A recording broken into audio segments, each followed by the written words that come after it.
My name is Susan Winkelstein, and I'm a funeral director with Chicago Jewish Funerals. We're about to begin the services for Mrs. Fay Harris.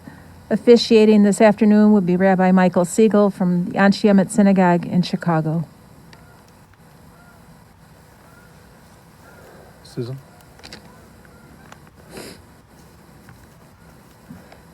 After I cut Kriya, we're going to lower the casket. Okay, very good.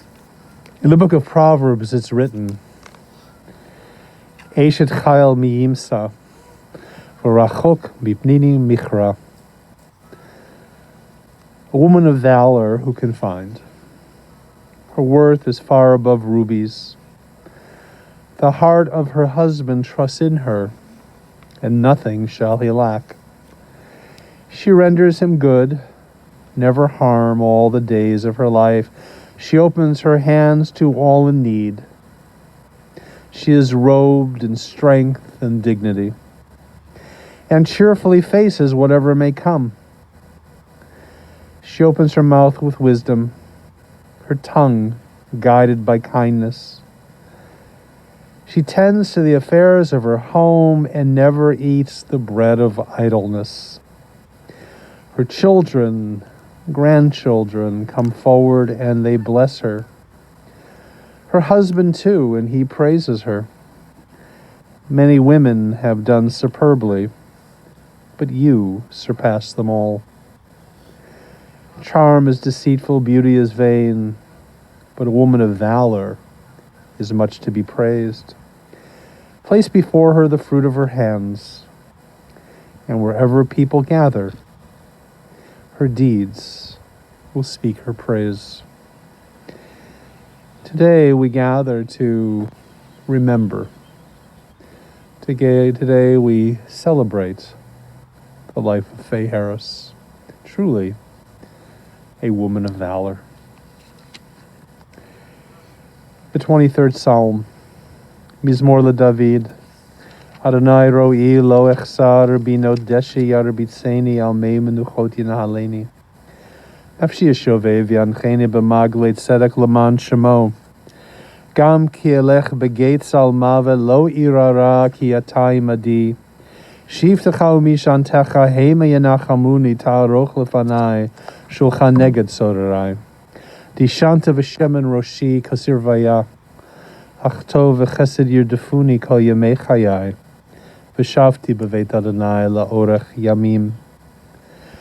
Please open your booklets and read with me.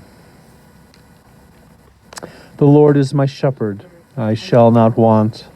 He maketh me to lie down in green pastures. He leadeth me beside the still waters. He restoreth my soul. He leadeth me in paths of righteousness for his name's sake. Yea, though I walk through the valley of the shadow of death, I will fear no evil, for thou art with me. Thy rod and thy staff, they comfort me. Thou preparest a table before me in the presence of mine enemies. Thou anointest my head with oil, my cup runneth over. Surely goodness and mercy shall follow me all the days of my life, and I will dwell in the house of the Lord forever. Today we gather to perform the mitzvah, the commandment of Leviah. That is to walk with a person, to escort them to their final resting place. And people have traversed this country to fulfill this mitzvah today as we walk with Fay to this her final resting place. And as we walk with her this day, we also walk with her memory. And how the family had their memories reinforced last night. They had the opportunity to watch an extraordinary video of Fay baking cookies, but it was so much more than that. It was an opportunity to spend time with a remarkable woman who has left a deep and powerful impression. In the Jewish tradition, we tear in order to acknowledge a death. And in the act of tearing, we are reminded that no matter the age, when we lose someone who has made an impact, it feels as though something has been torn away. And so we tear. But at the same time, we never allow ourselves to forget the blessing that Fay's life represented, that Fay's life represents today, and Fay's life will represent to the future generations of this family.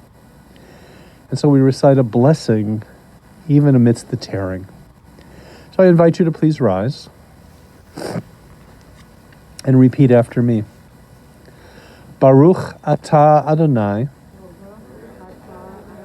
Eloheinu melech haolam, Dayan ha'emet.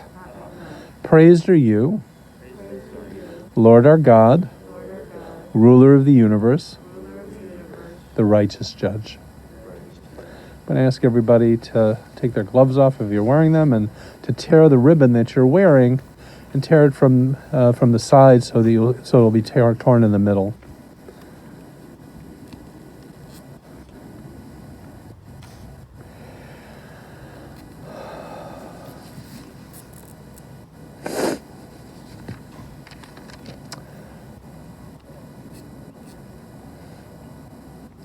In the book of Job, we're told the story of a person who suffered in life.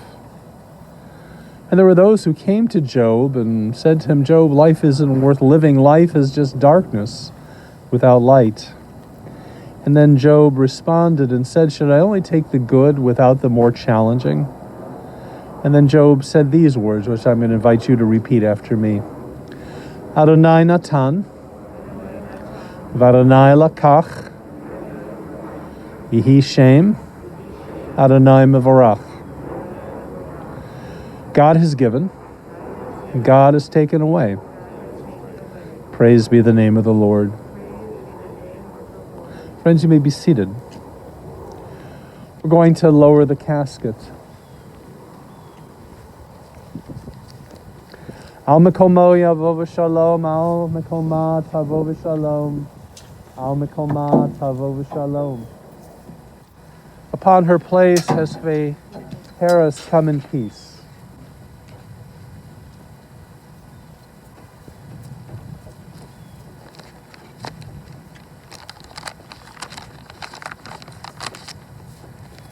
Hatzur Tamim Poalo Ki Kol Derachav Mishpat El Emunah Ve'Navel Tzadik V'Yeshahu. Hatzur Tamim B'Chol Poal Mi Yomar Lo Ma Tifal. Shematal Ma'al Me'mit U'Mechayem Morid Sha'ol V'Ya'al. Hatzur Tamim B'Chol Maseh Mi Yomar Lo Ma Taseh. Ha'omer Ve'oseh Chesed China Lanu Taseh V'Zchut Haneh Kad Keseh Hakshiva V'Aseh. Sadiq b'chol derachav hatzur tamim erach apayim malei rachamim. Chamana v'chusna lavot uvanim ki lecha adonas lichot rachamim. Adam im ben shana yihiyeh o elef shanim yichiyeh. V'ma yitron lo kol lo hayah. Baruch dayan hemet meimit u'mechayeh. Yadadonai ki tzedek mishpatecha tzitztach b'devarecha. V'tizkeh b'shavtecha v'lein harher achar midat shavtecha. Tzaddik atah Adonai v'yashar mishpatecha. Gedol etzav v'rav aliyah asher nechach b'chol al kol darchei b'nei adam. Latet la'ish kidrachav kefri malalav la'agid ki yashar Adonai tzuri v'lo avlata bo. Adonai natan v'Adonai lakach yehi shem Adonai mevorach. V'hu rachum yichaper v'avon v'lo yashchit v'yirba lashiv apo v'lo ya'ir kol chamato. Ehesayna el harim me'ayin yavo ezri. Ehesayna el harim me'ayin yavo ezri. Ezri mehim Adonai Ose Shamayim Varetz Ezri me'im Adonai. Ose shamayim v'haaretz.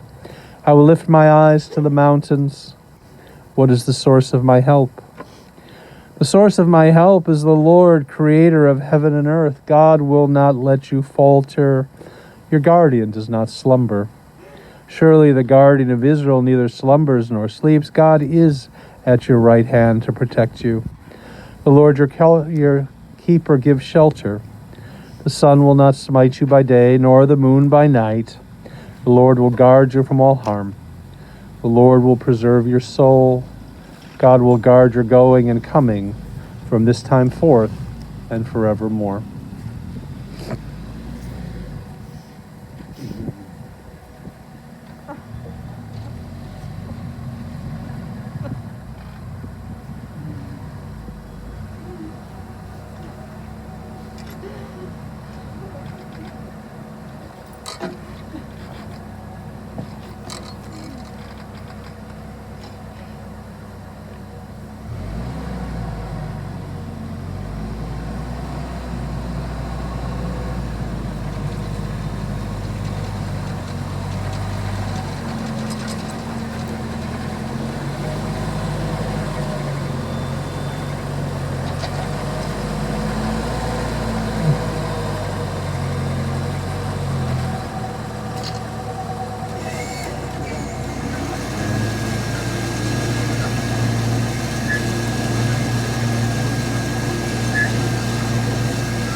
On this day of parting, we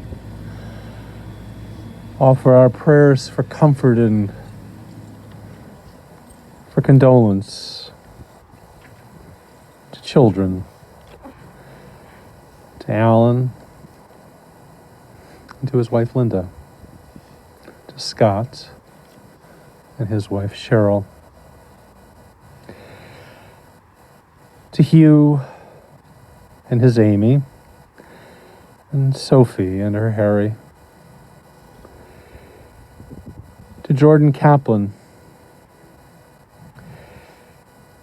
and to the nieces and nephews, the cousins, the friends, and so many others. We pray that you will find comfort in the days ahead. The Shabbat before Fay left this world, the Torah records the death of Sarah, our matriarch.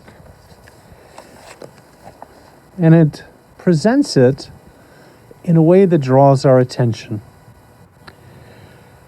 Chaye Sarah, the life of Sarah, was 100 years, 20 years, and 7 years.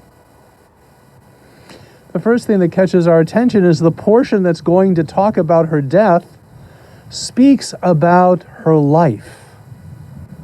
Chaye Sarah. And from this, our tradition learns that when a person like Sarah leaves this world, our focus should not be on the death, on the moments that she left this world, or the pain that we suffer on a day like today. No, when a person like Fay leaves this world, our focus should be on her life. Today should be a celebration of a life well lived. I would suggest that our day should be entitled Chaye Fay, the life of Fay. And in this verse, it says 100 years and 20 years and 7 years. It doesn't say 127 years as we might expect. But each period was marked off. And Rashi, the great commentator, says that Sarah lived her life with the wisdom of a 100-year-old, the beauty of a 20-year-old, and the innocence of a 7-year-old. Well, as you know, Fay did not reach 127 years, but 99 is pretty good. And I would suggest to you that as we remember her, that we are celebrating a person who lived their life with the wisdom of someone 90. And watching that video of someone at the age of 91, as sharp as a tack, that was Fay. And a 9-year-old, she had the joie de vivre, the zest for life of someone much younger. And that zest for living helped her face challenges in life with grace, dignity, strength, and that remarkable smile that is captured so beautifully on the front cover of this booklet. It was my privilege to stand with this family a number of years ago, here when we laid Harold to rest. We have returned. But during the course of more than 3 decades, Fay lived each and every day. Chaye Fay. She made meaning out of life, whether it was teaching children or just spending time with family. She made every moment count. It says that in the Bible that a wise person doesn't simply count their days to see how many years they live. A wise person makes every day count. That's Fay Harris. Chaye Fay. We celebrate the life of Fay, a woman who lived with wisdom and vitality. And who better to celebrate her life than family members? It'll be our privilege to hear first from Linda and then Sophie.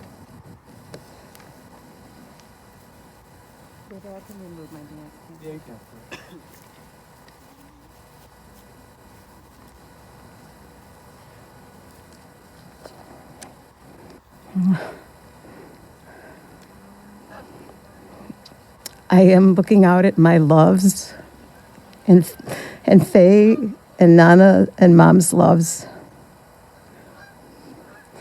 For anyone who is watching this, Fay is next to Harold right now. And somehow, I just know it's where she'd want to be. I thought that eulogizing my mother-in-law A woman that I have loved and adored for over 50 years would be easy. After all, Fay nearly lived to 100, just 3 months shy of her birthday. And all but the last 2 years of her life were absolute knockouts. I have spent my entire adult life marveling at the kindness, gentleness, and beauty of Fay Harris. I have spent a half a century encouraging her stories and intently listening to the tales of her life. And for all these years, truly, I never stopped telling Fay how much I loved her and how grateful I was for the greatest gift a woman could give another, her son. Fay and I loved one another deeply, and though we were related by law, we were bonded through our hearts. Then why, despite Fay having lived a truly outstanding life, is this so hard? In part, it's because I miss her so much already. Our family is heartbroken at the thought of living and laughing and dancing without her. And in part, my difficulty is because there is nothing I can say about Fay that isn't obvious to everyone who has met her. Superlatives are woefully inadequate in describing Fay. Fay's beloved grandchildren, Hugh and Sophie, each wrote school essays when they were young describing their Nana. I recently read these papers and cried. I was in awe of how Fay's beauty, selflessness, and respect for people defined her to both children and adults alike. These characteristics were Fay's signature. Whether dealing with relatives or with colleagues and students at Aquila Elementary School where she volunteered, or with neighbors and friends, or even with golf or mahjong friends and competitors, Fay always cared more about making others feel good than she cared about herself. For Fay, it was really simple. Life was just better when people showed respect and kindness to one another. This is how she lived, and she asked for nothing in return but mutual kindness and respect. I know that the golden rule was the foundation of Fay Harris's DNA. There are countless examples of Fay's kindness, warmth, and very salty humor. Like the time Fay and Harold went to a cocktail party, Harold introduced Fay to one of his business colleagues, who took her hand, brought it to his lips, and kissed it, only to hear Fay respond, "Oh, that's the hand I just cleaned the toilet with this morning." I could talk about Fay forever and tell stories forever. And I hope it doesn't seem like I'm doing that now. But knowing where Fay came from and how her life developed sheds light on her magnificence, and that's what I would like to speak to. Fay was the second of 3 daughters born to Anne and Max Garrick on February 10th, 1921. She was raised on the west side of Chicago, surrounded by her mother's parents, Zadie and Bubby Weissman, aunts and uncles, and a multitude of beloved cousins, including one of her very favorites, Jordan, known to us as Sonny Kaplan. Living in apartments, either within the same building or around the corner from one another, the Weissman clan was colorful for sure and a source of joy to Fay. But her nuclear family formed Fay. As a child, she was a tomboy, always athletic, and full of vigor. But she soon grew into a willowy, fashion-loving teenager. Her older sister, Miriam, was both her teacher and role model. Fay looked up to Miriam greatly and always appreciated Miriam's grit and vivaciousness. As adults, Miriam was the center of the Garrick family's universe, hosting holiday celebrations, Shabbat dinners, and vacations in Kenosha, a role Miriam's daughter, Billy, one of Fay's most adored nieces, assumed when Miriam died prematurely in 1971. Fay's mom died just a couple years later from what we all knew was a broken heart. Fay's sister Judy, 7 years younger, was the baby of the family and universally adored and admired. Fay, the big sister now, was very protective of Judy. When Judy married, she moved from Chicago, which was pretty brave of her, affording Fay and her new family the opportunity to visit New York and then San Francisco, where Judy and her family lived. These two sisters were completely devoted throughout their lives and died within 17 days of one another. The cousins have been emailing each other this past week, cherishing the blessing of the Garrick sisters finally being reunited. These sisters never quarreled. To the contrary, they always had each other's back and taught us all what sibling love and devotion means. And they had the back of their mother as well. Fay loved telling the story of her mom's love of card playing, which included a little gambling, much to Max Garrick's chagrin. Fay's mom had an understanding with her daughters, indeed a deal, that whoever worked with Daddy in the store would not allow him to leave work and arrive home before 6 on any card playing day. Judy usually fulfilled this promise, but one night, Max insisted on leaving work early. When he arrived home, Fay's mom was rushing to cook dinner, still wearing her hat from her card game attire, sat down at the table with a lovely meal, and said to Max, "Would you please deal the salt?" He knew. The devotion of the Garrick sisters carried on through the next generation as well. The children of Fay's sisters, Billy, Merle, Lisa, David, Matthew, and Sarah, and their spouses and all their children, Amy, Elise, Wendy, Rich, Michael, Jessica, Samantha, Ben, Georgia, Rachel, Gwyneth, and Trevor, and their spouses and children, all adored Fay, and they always found ways to let her know that. She could not have loved them more and was so proud of her Garrick family. I sometimes think that as the middle child, Fay was destined to please. She worked odd jobs to earn money at holiday time so that the family could buy Hanukkah gifts, and loved when her mom designated her as the family shopper.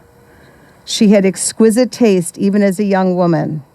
She often helped her daddy at his surplus clothing stores and was available for any family member who needed her. She adored her parents and was a devoted daughter throughout their lives. She was enthusiastic, energetic, and eager in all she did. She inherited from her dad the love of dancing, and throughout my life, she was one of my favorite jitterbug partners. And surely, it was the combination of Fay's beauty, exquisite taste, enthusiasm, and energy that caught the eye of young Harold Harris, a law student Fay met on a blind date. Harold was immediately smitten, and Fay was too. And truly, so began a love story for the ages. This part of Fay's story is pretty easy to tell. Fay and Harold simply were a match made in heaven. Two souls bound by mutual respect, love, and so much romance. Harold never ceased to believe that every man was jealous of him whenever he and Fay went out. Throughout their lives, he wrote love notes to Fay, scribbled on scraps of paper, left on the medicine cabinet for her to see upon waking. She lived on a pedestal in his eyes. And for Fay, Harold was not only the love of her life, he was the embodiment of integrity, kindness, and wisdom. She respected him completely, especially for his intellect and his concern for workers, children, and underdogs. Their similarities were at the core of who they were, which is not to say they didn't have differences too. How many times have we laughed at the stories of Fay urging her sons, quickly change the light bulb before Dad comes home from work so that he doesn't immediately call an electrician or, God forbid, try to replace the bulb himself? And how many times have we laughed at the stories of Fay culling Harold's closet so that she could throw out old clothes before he would notice? I heard firsthand the story of Fay's absolute insistence that she and Harold buy a new car, this time with a proper trim package, even though Harold suggested that there was really no need for white wall tires. And the family still laughs about the non-matching golf shoes found in Harold's locker when he died, notwithstanding Fay's very valiant efforts to snazzy him up a bit. Scotty still wears those shoes today. I learned just yesterday that Fay actually taught Harold how to drive when they married. And Sophie, who interviewed Fay 9 years ago, as the rabbi mentioned, for a video documentary, elicited the story of how Fay herself learned to drive. I love this. Fay told all of her boyfriends and dates if they wanted a kiss goodnight, they would have to give her a driving lesson. She was very popular. It worked. She became a great driver and got her license before any other friends that she knew. Fay and Harold were madly in love their entire lives. And it was out of this storybook love that came two miracles.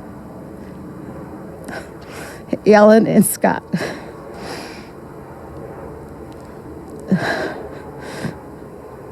Alan, who Fay and then all of us lovingly call Allie, was Fay and Harold's third wedding anniversary gift to one another.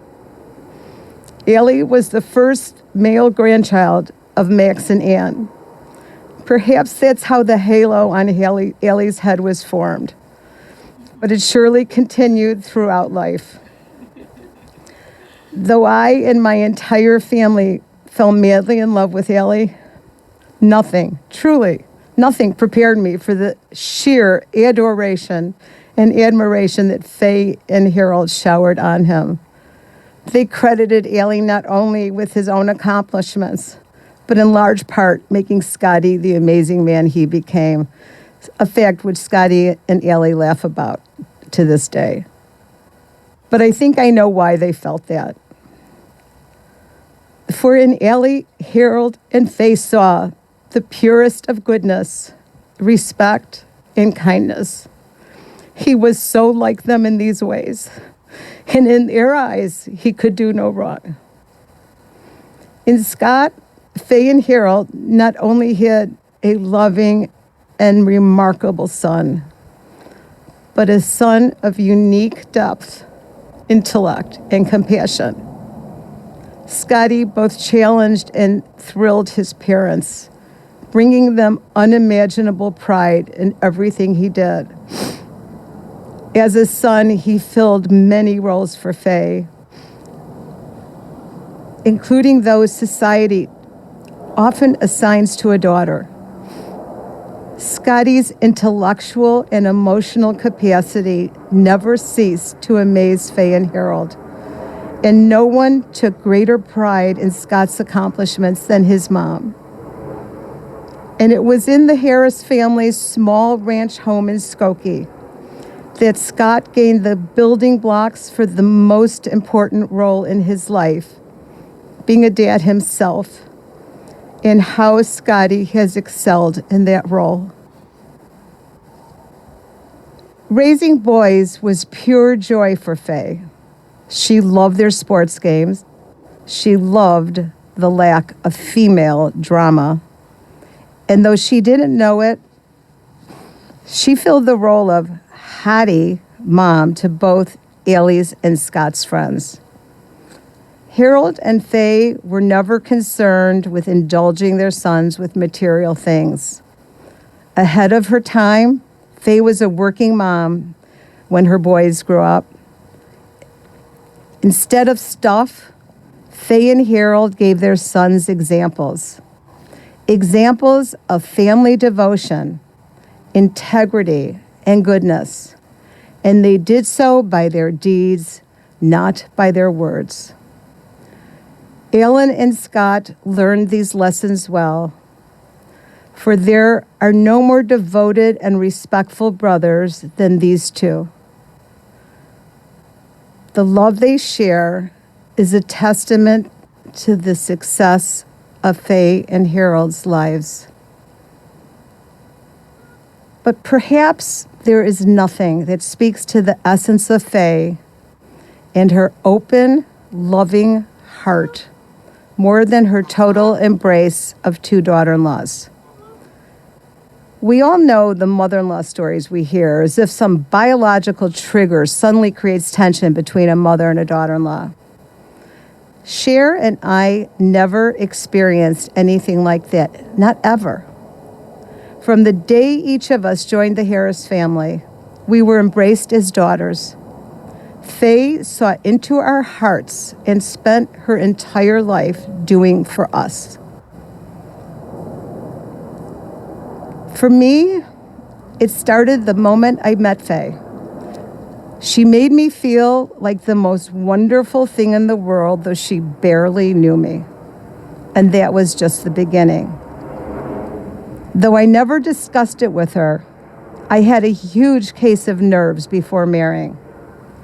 Moments before our wedding ceremony began, Fay took me aside and quietly said to me with her smiling eyes, "Linny, don't be nervous. I promise you will be the happiest woman in the world. I say this because Allie is so much like his dad." I have often told Fay that her words and sensitivity not only calmed me, but were the most beautiful words that I think anyone will ever say to me in my life. A mere 3 years later, when my father and sister Ivy died, my devastated family barely functioned. For 3 months, every night at 6 p.m., Fay and Harold quietly appeared at my parents' home to make us dinner. No one asked them. They never volunteered to make a plan or make a schedule. No, they just came, and they were there for support and love. It wasn't the people we'd known all our lives doing this. It was Fay and Harold. And it didn't stop there. As my mother had to learn to walk the path of a woman who had lost her husband and daughter, there were many who found her life just too unbearable to be near. But Fay and Harold, once again, were more than friends, more than even family. The two of them invited my mom on European and Asian travel adventures that were new for all of them, and the fun they had made my heart soar.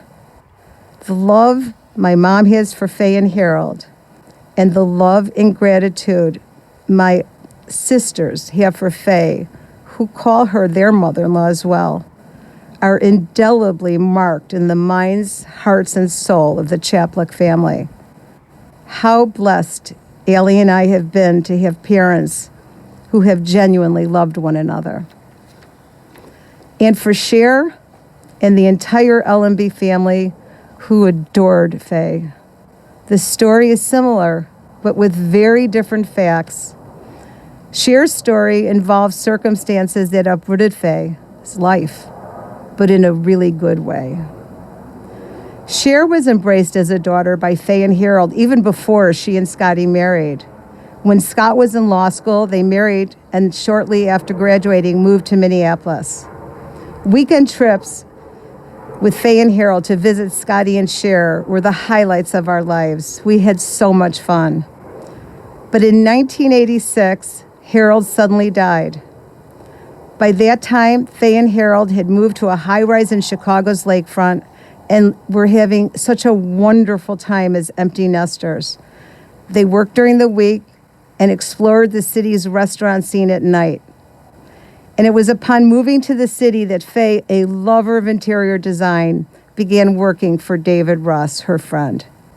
For all the years since, David and his wife have been family to Fay. Their devotion and love continued her entire life. On weekends, Fay and Harold golfed and partied at their country club.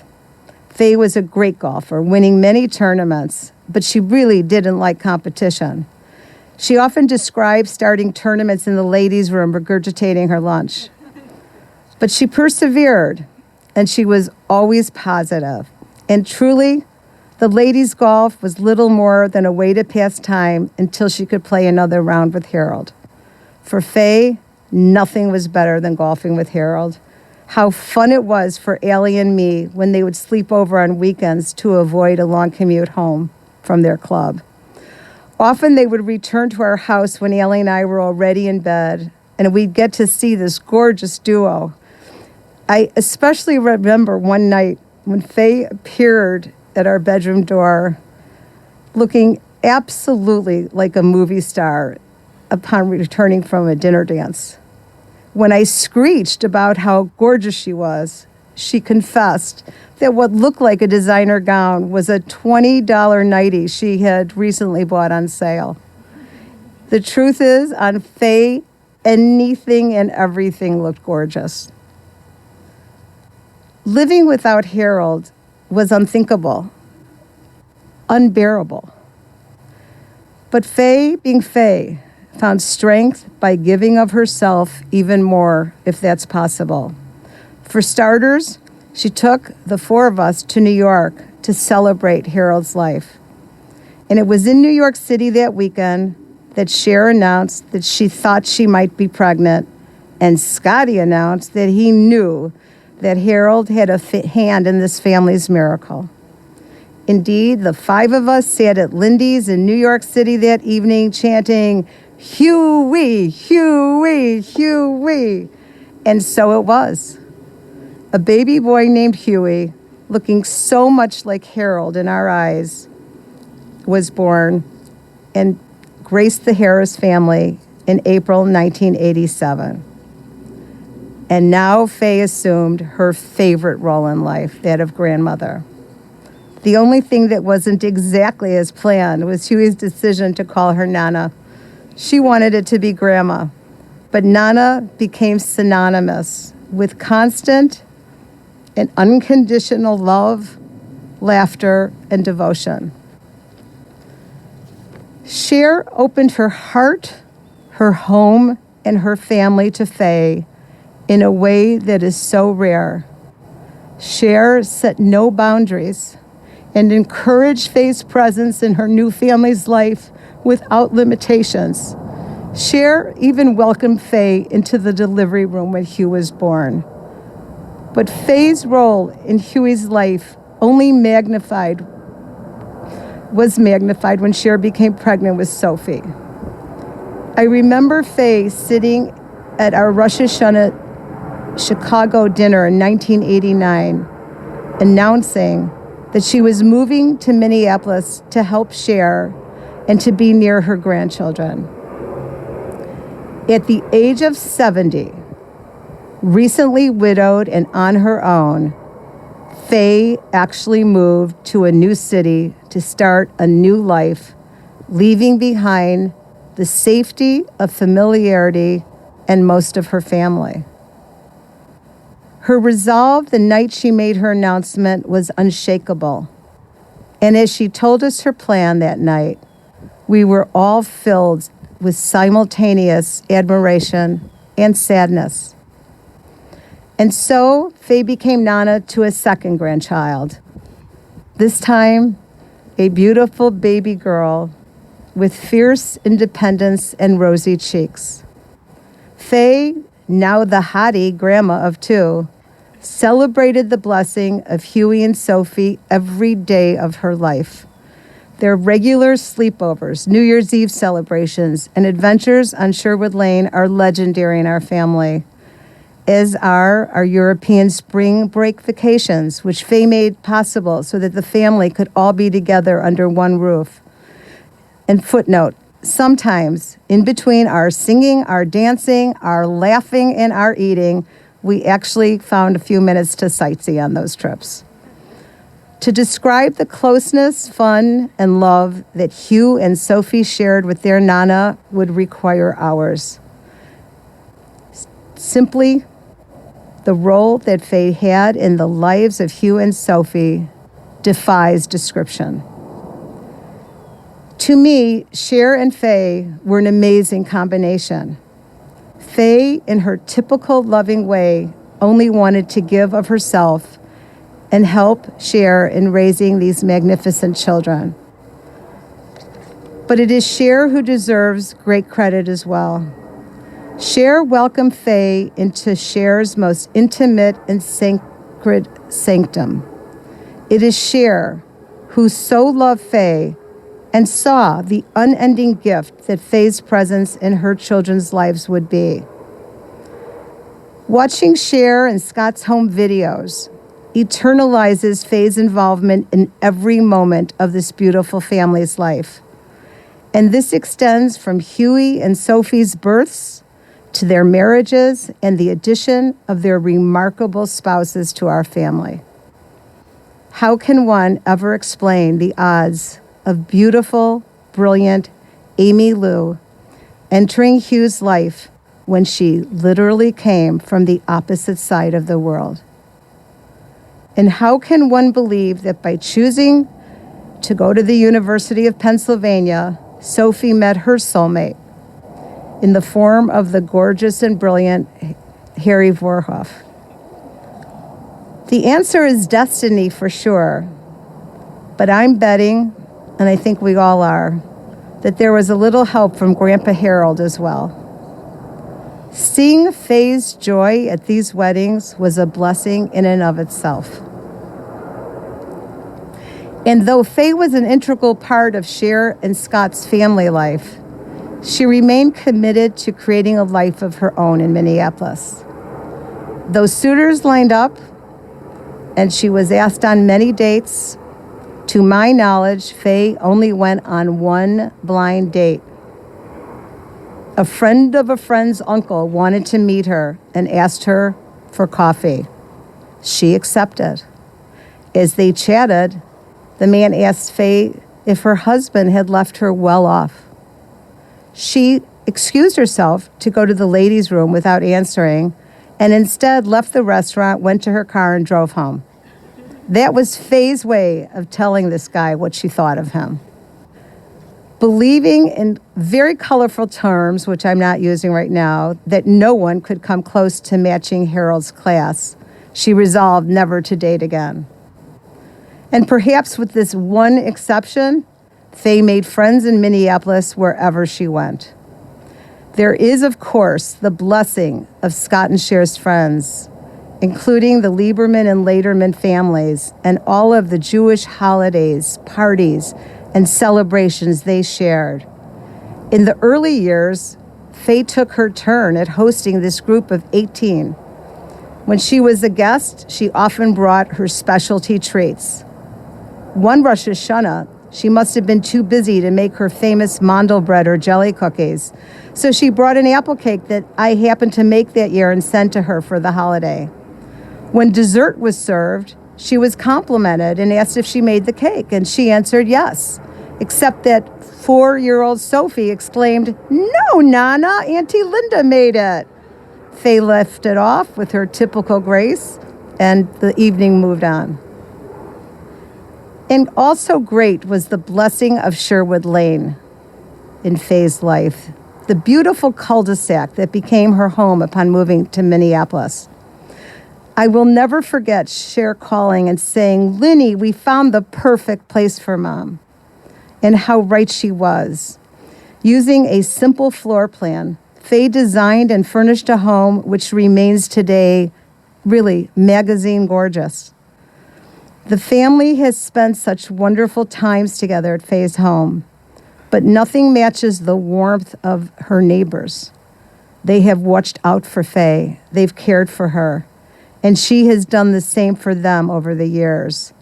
What a gift this neighborhood and 30 years of wonderful neighbors has been in her life. And we can't speak of Fay's blessings without mentioning her love of Aquila School, where Fay volunteered as a teacher's aide and tutor for many, many years. The staff at this school has been family to Fay. The students, whose diversity could match the United Nations, viewed Fay as a surrogate grandmother. She often says that her time at Aquila genuinely extended her life. And I think she was right. To be with Fay at Aquila on her birthday, which was truly known as Fay Day, and to see her photo on school banners and the multitude of handmade cards that the children did, to watch these children run up to her and hug her and kiss her were, for Allie and me, and I think all of us who participated in that, thrilling, truly thrilling gifts. The adoration which the faculty and children showed Fay was heart-stopping. The exuberance and youth that entered Fay's bodies as she approached the school building on Fay Day was a genuine metamorphosis. And until the end of Fay's life, she continued doing home projects for Aquila School. And I must say a word about Fay's last years in this world. None of us, I think, understand why a person gets lost within her own mind. It seems so cruel. I can only chalk this up to things I will never understand. But instead of focusing on the pain of what Fay lost, I want to think of the grace she showed, the amazing courage she demonstrated, and her ability to maintain dignity over fear despite frustration and darkness. And she worked so hard to accomplish this every minute of every day. To the very end, to her last breath, she was beautiful, really beautiful, graceful, and kind. If you called her, she would ask about you, your family, and she'd want to know what's new. She was her authentic self always. Her sweetness and concern for others never, ever wavered. I doubt this is typical, but everything about my mother-in-law, Fay Harris, was exceptional. Toward the end, however, she did need help, and her help came in the form of truly amazing women who gave Fay their love, their tenderness, and care. Our family could never say thank you enough to Felicia, Libby, Rabin, and Leah. They helped preserve Fay's dignity, and we are truly eternally grateful to them.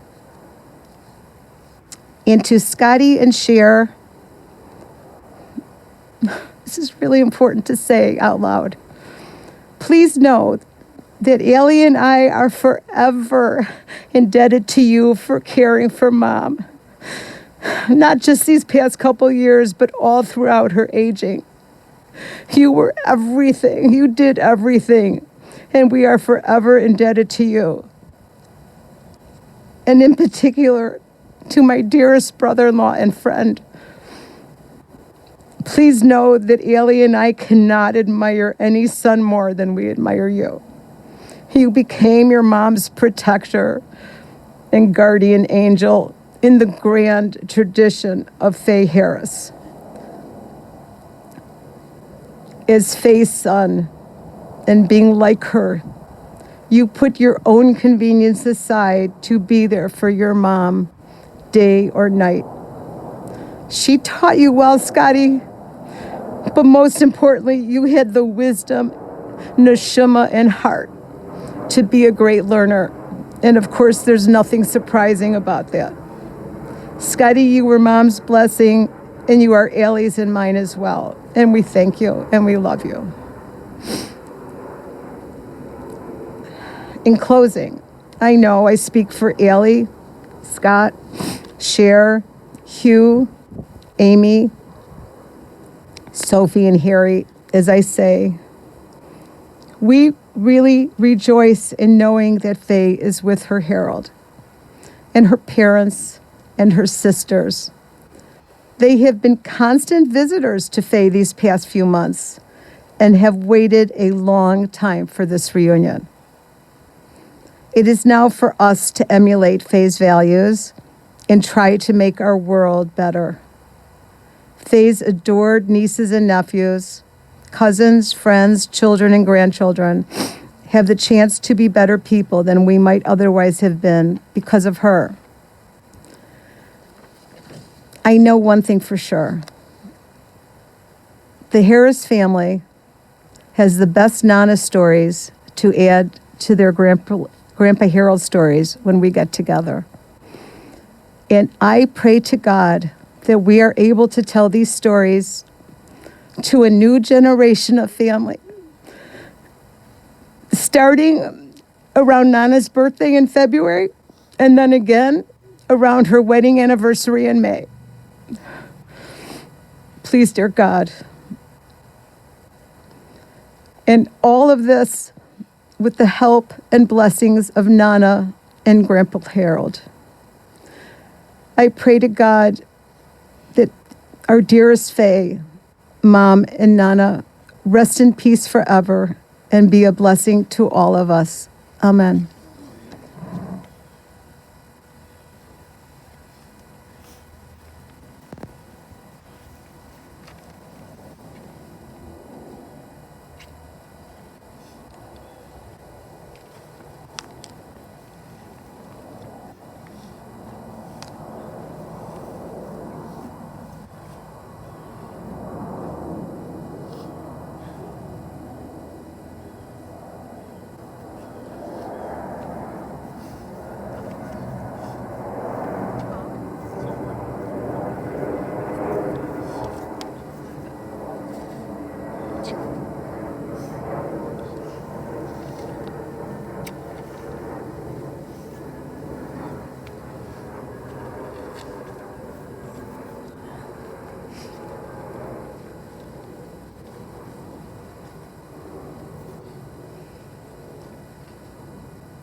There's a place that I walk near our home, and it has the most majestic oak canopy over it, this gorgeous street. I think it's one of the most pretty in the world. And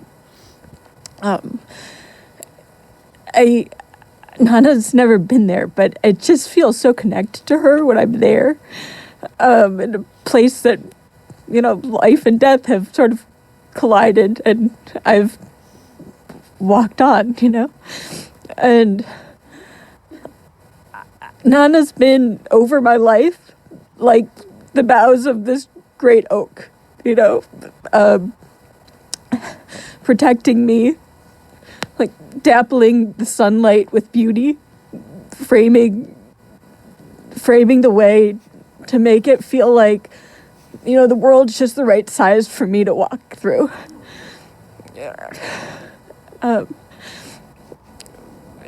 It's been me and Huey's incredible fortune that Nana moved to Minneapolis to really be our grandma. And, there can be no greater gift than a happy childhood. And me and Huey had the happiest childhoods, and Nana was such a fundamental part of that, I think of lately I've been, like, really this week I've been thinking about the way Nana moved. Like, I've been thinking about the way she would sit down on this little stool in her mudroom and lace up her little sneakers, like these, they had no support little sneakers that she'd always wear, you know, in her 70s and 80s, as we, you know, are sure, let's go out and play, you know, for our walks to Byerly's for peach bagels and sweets and samples, or for endless spins around the cul-de-sac. I think about the way that at 96 she moved on the dance floor with Harry at our wedding, like the center of this dance floor, as Harry spun with her and all of the studs on his jacket popped off, and she laughed at his being soaking wet with sweat, you know.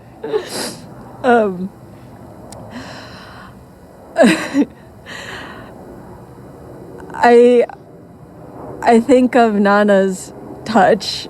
We slept over at her house every Friday night, and she would just scratch my back until I fell asleep in this like beautiful way that I loved, or scratch my feet like constantly, you know, just and I'd, you know, sleep in bed with her, and it was just so tender, you know. And how anytime you sat down next to her, she'd grab your hand in both her hands and hold them really close, and the way that she would, you know, touch your face in this, like, there is no gentler touch, you know.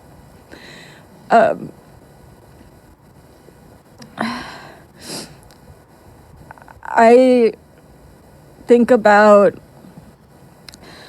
her love of the sweetness of life, and like the actual treats and sweets of life, you know.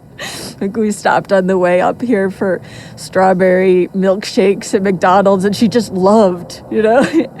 And there was nothing off limits at her house, all those endless bullseye caramels, and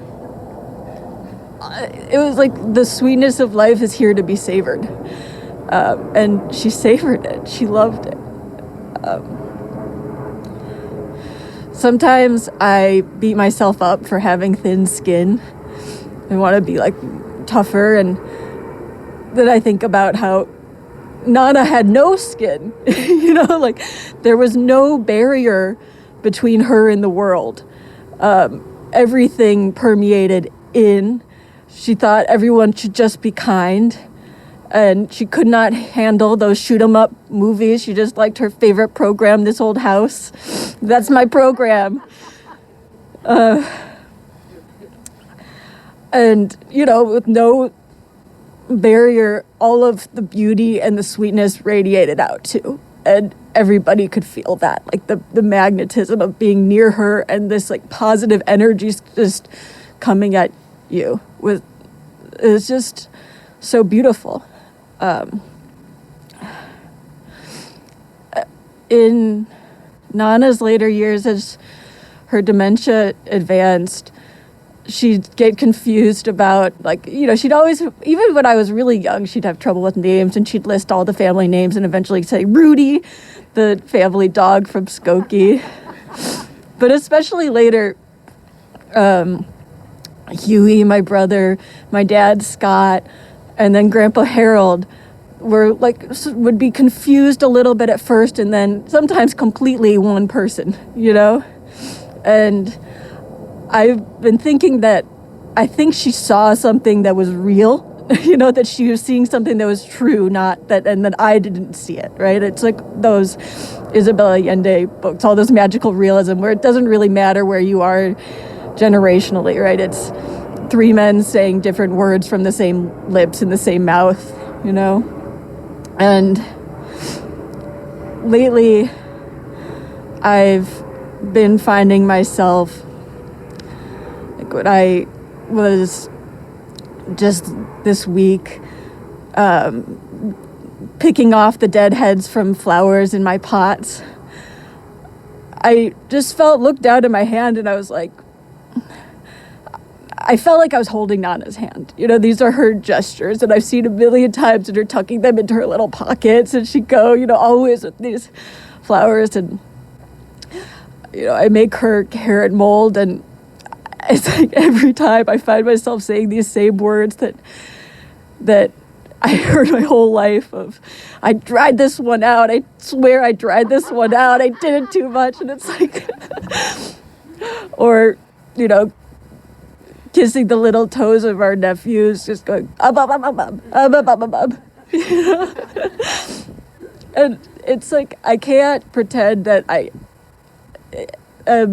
it's not the same, you know, I don't pretend that it's of one person, but I can aspire to carry forward some of the things that Nana showed me and taught me. And I could hold her hand through these gestures across time, and I will try to do so for my life. So I'm carrying a baby now who will be named after his great Nana, poo poo poo, as Nana would say.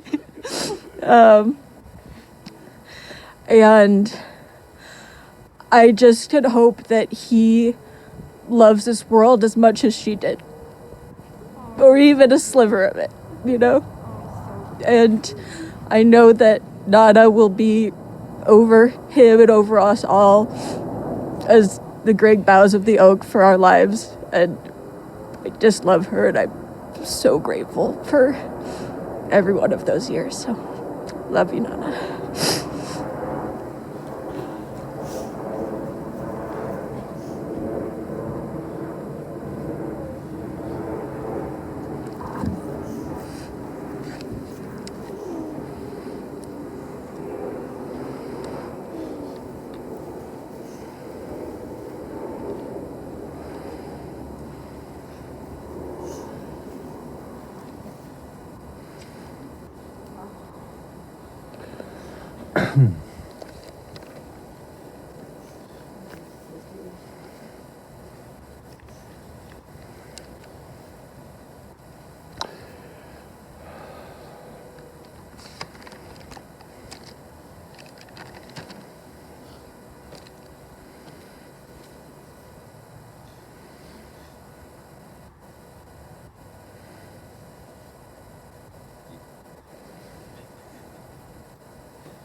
As Linda and Sophie were speaking so beautifully, I found myself looking over at those roses over there, and thinking about something that John Barry once said. He was the author of Peter Pan. And he once said that God gave us memory so that we might have roses in December. And it's almost December. But you gave us roses of memory. How you pay tribute to an extraordinary mother in love, extraordinary grandmother, extraordinary person. I'll close with this. The Jewish people have a very strong belief in the afterlife. Fay had a very strong belief in the afterlife. And as the days came closer to her leaving this world, more and more people came to visit from the other side to welcome her home.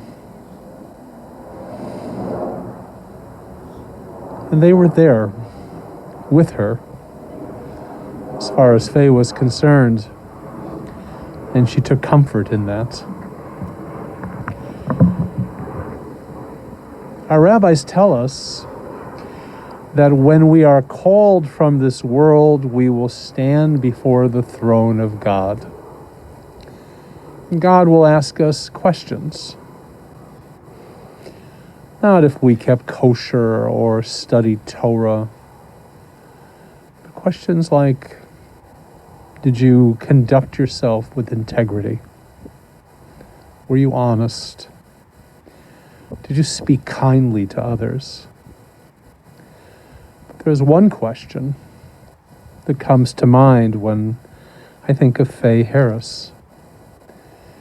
Did you enjoy life to the fullest extent? Did you appreciate the beauty in life? Did you enjoy every moment that life offered?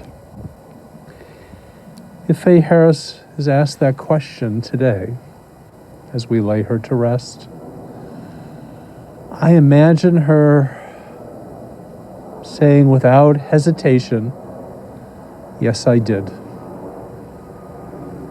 And so she did. We rise for the memorial prayer. El male rachamim, shochen bamromim, hamse menucha nechona tachat kanfei hashchina, b'mahalot kedoshim, torim kazarakim azirim nishmat, Fega bat Yechiel Meir v'chana shalcha lolama, Began Eden tehei menuchatan barachamim hastira b'seta kanfecha la'olamim, utzor b'tzrachai minishmata, Adonai onachalata v'tanuach b'shalom al mishkava, v'nomar amen. God, you are exalted and full of compassion. We pray that you will take the precious soul of Fay Harris under the wings of your divine presence. We ask you, God, remember the many worthy and good deeds that this remarkable woman performed in the land of the living. May Fay's soul be bound up in the bond of eternal life. May she rest b'shalom.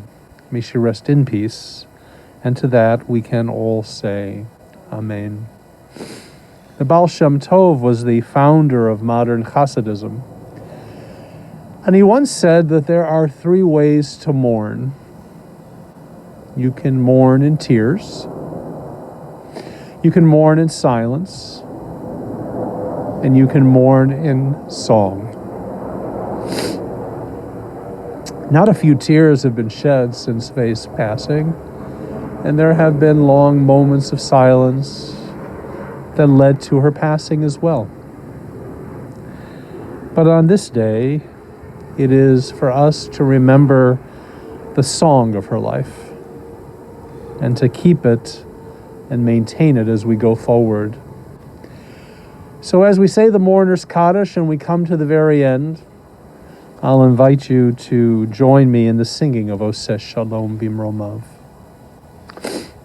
Yitgadal v'yitkadash shemei rabah, Bi'alma divra chirute v'yamlich malchute, B'chayechon v'yomechon v'chayedechol Beit Yisrael, Ba'galav v'zman kariv v'imru amen.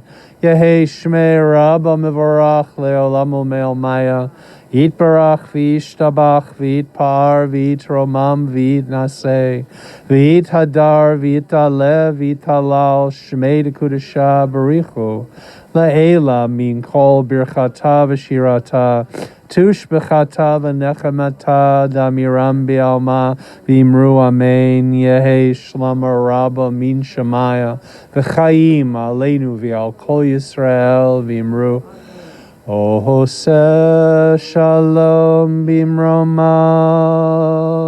Hu yaseh shalom aleinu ve'al kol Yisrael ve'imru amen. Yaseh shalom, yaseh shalom, Shalom aleinu ve'al kol Yisrael. Yaseh shalom, yaseh shalom, Shalom aleinu ve'al kol. May God, who makes peace in the high places, make peace for us, the entire household of the people of Israel, and all humankind. and may Fay rest b'shalom. And to that we can all say, Amen. Friends, it's customary to place 3 shovelfuls of earth into the grave, or 3 cupfuls in the times in which we live, and then to leave the cup in the trash can, and the next person can come forward.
the mourners and say, "Hold me in the famous town, it's what we should know, the late sea, God grant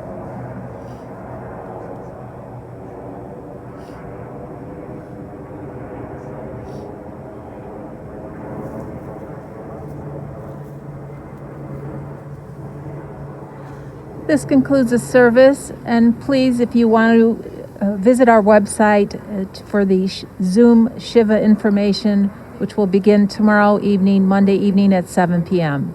Thank you.